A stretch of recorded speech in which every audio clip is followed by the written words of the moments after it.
وہ اپنے طور پہ بیچارے کوئی کہیں میڈیسن کر رہے ہیں, کہیں آئی کیمپس لگا رہے ہیں, جو کہ ان کا کام نہیں ہے, لیکن وہ کر رہے ہیں, اور بہرحال ہمیں اپریشیٹ کرنا چاہیے کہ وہ کر رہے ہیں. اچھا, اسکولوں کی حالت جو ہے وہ آپ دیکھیں, ڈگری کالج جو ہے وڈ کا, وہ 2009 سے آج 2019 ہے, یعنی 10 سال کا عرصہ ہو چکا ہے کہ وہ اسی طرح پینڈنگ ہے, اس پہ کوئی کام نہیں ہو رہا, فرما رہے ہیں کنسٹرکشن نہیں ہو رہی. آپ ڈاکٹر عرفان صاحب, بالکل آپ نے درست بات کہی, کیونکہ جو بلوچستان کی جو تعلیم ہے اور جو صحت کی جو پسماندگی ہے اس کا تو کوئی پرسان حال نہیں ہے. وہ صوبہ جو کہ معدنی ذخائر سے مالا مال ہے, جہاں پر جو کسی کا محتاج نہیں ہونا چاہیے, وہاں کی عوام جو ہے وہ ہر سہولت کی محتاج ہے. مزید بھی بات کریں گے, لیکن وقت ہو گیا ایک چھوٹے سے بریک کا. Stay with us.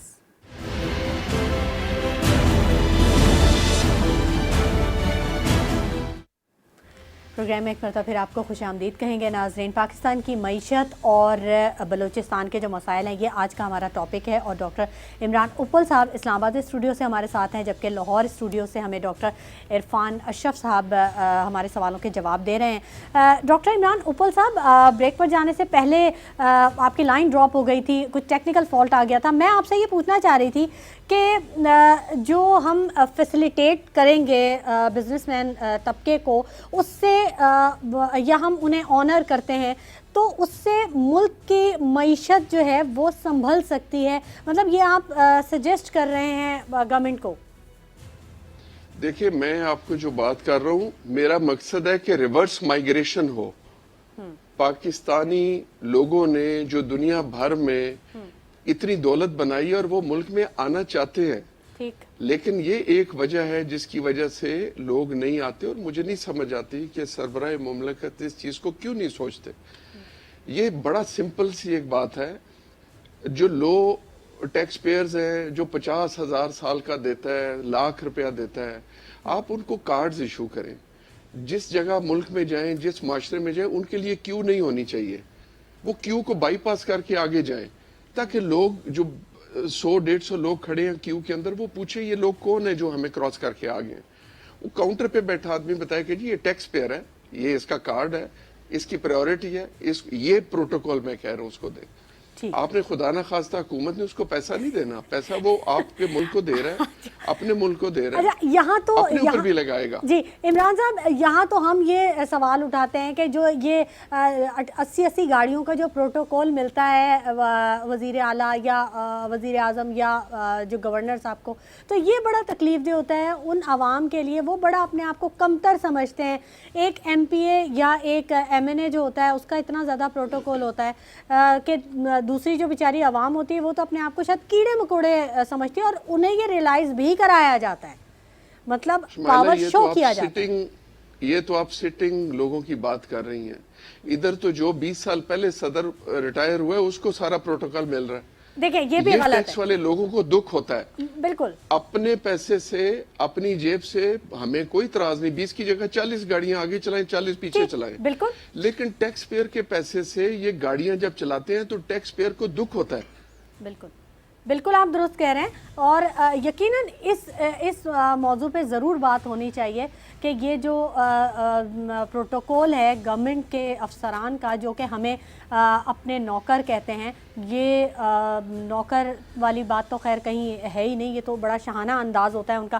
بہرحال ڈاکٹر عرفان اشرف صاحب, آپ سے جب بات ہو رہی تھی تو آپ نے بلوچستان کی تعلیم اور صحت کے حوالے سے کچھ پوائنٹس کہے تھے. آپ نے بتایا کہ وہاں پر بہت زیادہ برا حال ہے, خضدار وغیرہ میں خاص طور پہ طبی امداد کے مراکز کوئی نہیں, اور جو ہاسپٹل ہیں تو وہاں پر فرسٹ ایڈ تک نہیں موجود ہے. تو کون ذمہ دار ہے اس کا؟ یہ وفاقی حکومت اس کی ذمہ داری قبول کرنا چاہیے اس کو, یا پھر وہاں کے جو قبائل ہیں, جو سرداری سسٹم ہے, کون رکاوٹ اصل کون ہے وہاں پر کام کرنے کے لیے؟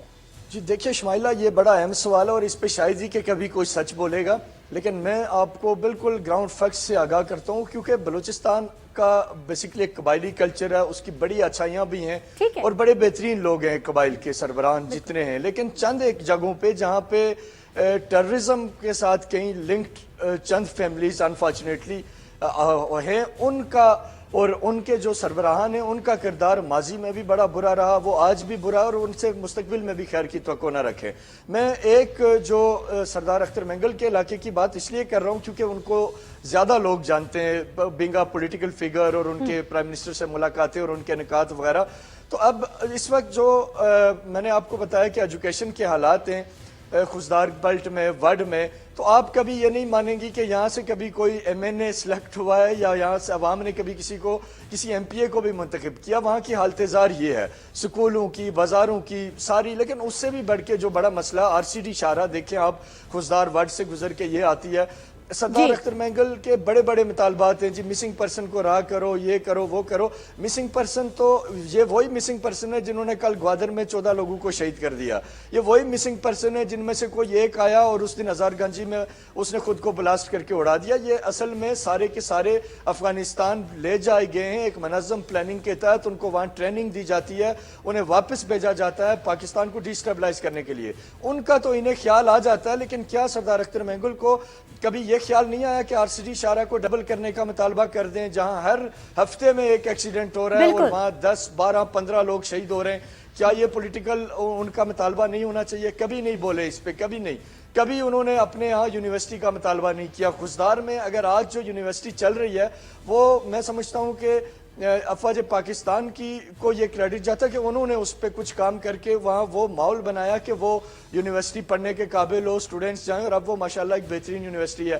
اسی طریقے سے آپ کو بلوچستان میں ایف سی اور ان کے سکولوں کے علاوہ کوئی نظر ہی نہیں آئے گا کہ سول گورنمنٹ کا کہیں کوئی انفراسٹرکچر موجود ہے جو کہ فنکشنل ہے، جو کچھ کر رہا ہے۔ جہاں جہاں آپ کو کوئی پازیٹیو کام نظر آئے گا وہ فورسز اپنے بجٹ سے کر رہی ہوں گی یا دیگر چیزوں سے کر رہی ہوں گی۔ تو میرا صرف یہ کنسرن ہے کہ جب تک یہ وہاں کے سردار چند ایک، اب میں آپ کو کل کی بات بتاؤں، کل یہ ہوا کہ ایک پٹ فیڈر جو ڈیرہ مراد جمالی اور ڈیلہ اللہ یار خان کے جو ایکسین ہیں آپاشی کے، ان کو رنگے ہاتھوں پکڑا گیا، 20 لاکھ روپے رشوت، ویڈیو موجود ہے، ساری چیزیں آن ایئر ہوئیں، اور اس کے باوجود صوبائی حکومت کے ایک وزیر ان کو ڈیفنس کر رہے تھے، وہ نہیں چاہتے تھے کہ یہ جائیں۔ تو جب تک وہ لوکل لوگ رول پلے نہیں کریں گے، وفاقی حکومت پہ کب تک آپ ملبہ ڈالیں گے؟ وفاقی حکومت نے اپنا کردار ادا کیا ہے۔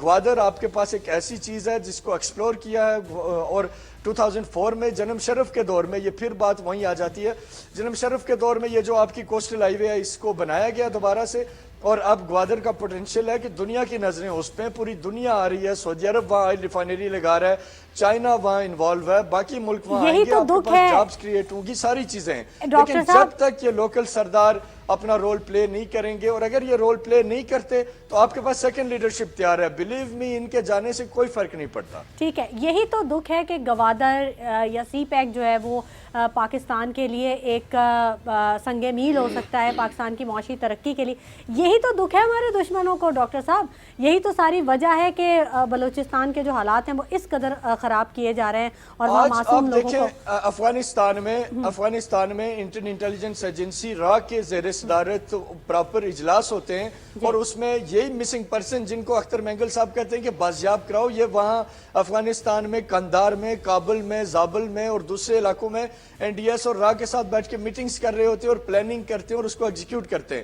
تو میرا صرف یہ مطالبہ ہے کہ یہ لوگ اور ہماری حکومت بالخصوص اس پہ ایک جو اپنی پالیسی ہے اس کو ریویو کرے، جو لوگ دہشت گردوں کے سہولت کار ہیں، ان کے سمپتائزر ہیں، فیسیلیٹیٹر ہیں، ان کا بھی کلا کما کیا جائے، اور ساتھ ہی ساتھ جو پاکستان پرست لوگ ہیں بلوچستان میں جنہوں نے اپنی جانوں کے نذرانے پیش کیے ہیں، جنہوں نے اپنے پیاروں کی قربانیاں دی ہیں، لیکن پاک سرزمین اور پاکستان کے پرچم کو سربلند رکھا ہے، ان کو امپاور کریں، وہی لوگ اصل میں آپ کا اثاثہ ہیں۔ اور رہی بات اکانومی کی، تو جب یہ جو ڈیسٹیبلائز کرنے والی کوششیں ہیں ان کو جب ہم پوری طرح گرپ کر لیں گے، اور الحمدللہ ہم کر چکے ہیں 95%۔ آج شمائلہ میں آپ کو آپ کی اسکرین کے ذریعے یہ دعوے سے کہتا ہوں کہ بلوچستان میں کسی ٹیررسٹ آرگنائزیشن کا کوئی منظم نیٹ ورک نہیں ہے، یہ اب بھاگتے چور ہیں، اور بس ان کو جہاں کہیں موقع ملتا ہے یہ کوئی سافٹ ٹارگٹ پہ کاروائی کرتے اور یہ چلے جاتے ہیں۔ ان کا ٹارگٹ اب ایک عام آدمی ہے، اب یہ کوئی ہائی پروفائل ٹارگٹ اچیو کرنے میں ناکام ہے، لیکن اگر ان کے سمپتائزرز کی آواز بھی ختم ہو جائے، ان کے لیے اسمبلیز میں آ کے رونے والوں کو بھی اگر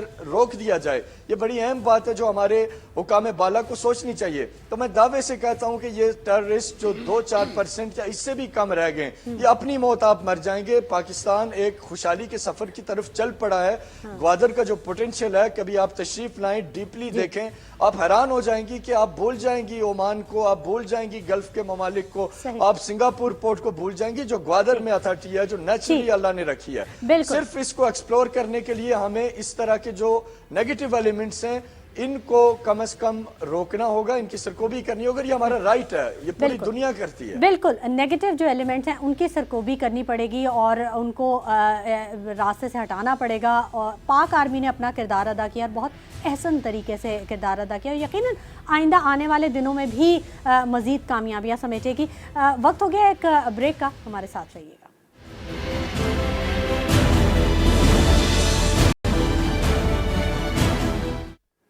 پروگرام ایک مرتبہ پھر آپ کو خوش آمدید کہیں گے ناظرین. مہمان لاہور اسٹوڈیوز اور اسلام آباد اسٹوڈیوز سے ہمارے ساتھ موجود ہیں.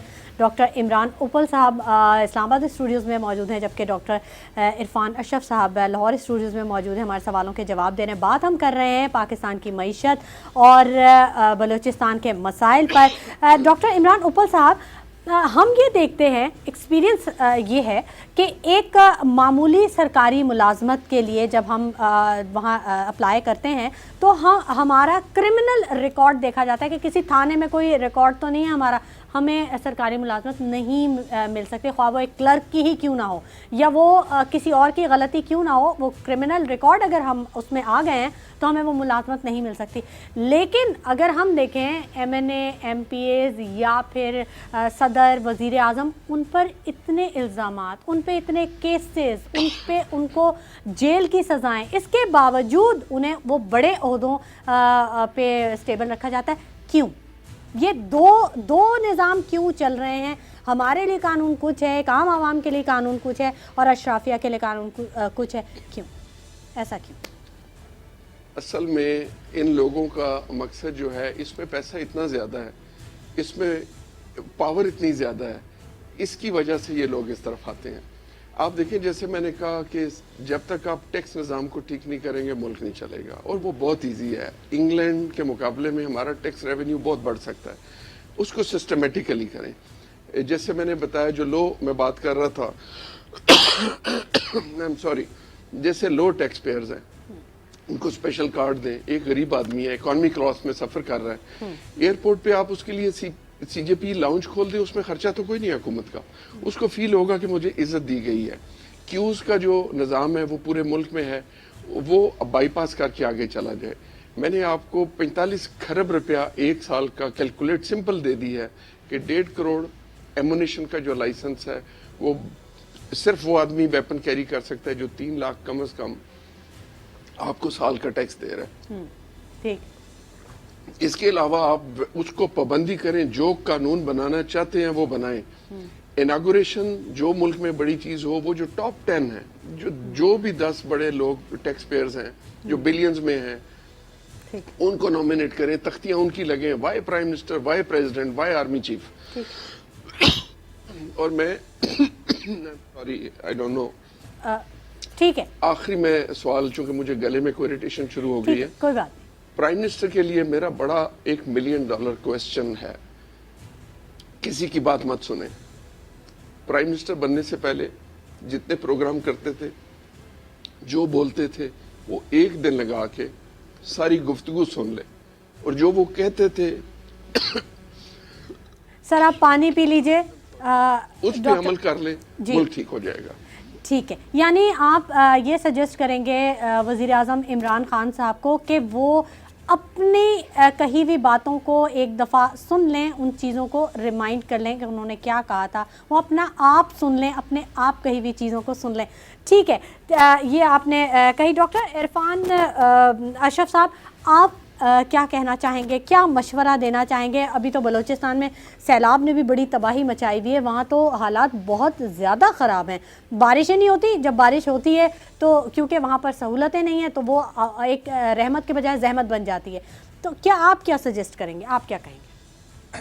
جی دیکھیں, سب سے بڑا مسئلہ یہ ہے کہ جب اس طرح کے نیچرل ڈیزاسٹر آتے ہیں, اس کے لیے آپ کے جو سول انسٹیٹیوشنز ہیں ان کو ویل اکوپڈ ہونا چاہیے, ٹرینڈ ہونا چاہیے. ہمارے ہاں انفارچونیٹلی صورتحال یہ ہے کہ آپ بلوچستان میں جا کے دیکھیں تو پھر مجھے وہی بات کہنی پڑ رہی ہے کہ آپ کے کچھی ڈسٹرکٹ کچھی میں، سنجاوی میں، دکی میں اور یہ سبی والا علاقہ ہمارے رپورٹرز گئے ہیں وہاں پر اور انہوں نے رپورٹس بنائی ہیں، بہت برا حال ہے. صرف ایف سی بلوچستان ہے جو ریلیف کا آپریشن کر رہی ہے، جس سے لوگ سیٹسفائیڈ ہیں، جس کو لوگ دعائیں دیتے ہیں. باقی کل مجھے کوئی بتا رہا تھا کہ کچھی ڈسٹرکٹ کے جو ڈی سی ہیں سلطان بکٹی صاحب، وہ اپنی مرضی کے چند لوگوں کو تو انہوں نے ریلیف وغیرہ دی جو ان کے کوئی پرسنل تعلقات دوستی شوستی تھی، اس کے علاوہ وہ مکمل سکرین سے غائب ہیں.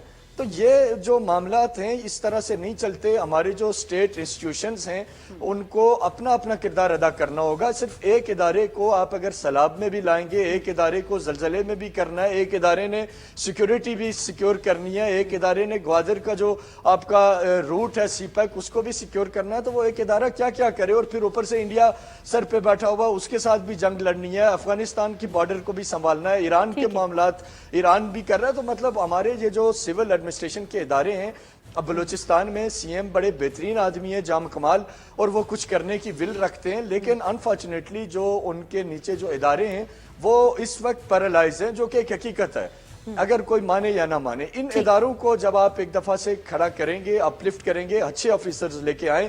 آپ کے کئی ڈسٹرکٹس میں اچھے آفیسرز بھی ہیں، آپ کے ڈی سی گوادر بہترین آدمی ہیں، آپ کے اسی طرح کئی علاقوں کے ڈی سی ہیں بہترین آدمی ہیں. فوڈ اتھارٹی میں انہوں نے لائے ڈی جی وہ ہیں ایک میجر صاحب، وہ بڑے بہترین آدمی ہیں، بڑا ریٹائرڈ آرمی سے لیکن بہترین آدمی ہیں. اسی طرح اور کئی اچھے آفیسرز ہیں سول گورنمنٹ کے پاس، اچھے لوگوں کو سامنے لانے کی ضرورت ہے. پلیس کریں ان کو، ان جگہوں پہ لائیں تاکہ وہ عوام کو ریلیف دے سکیں. تو یہی میرے خیال سے مسائل کا حل ہے.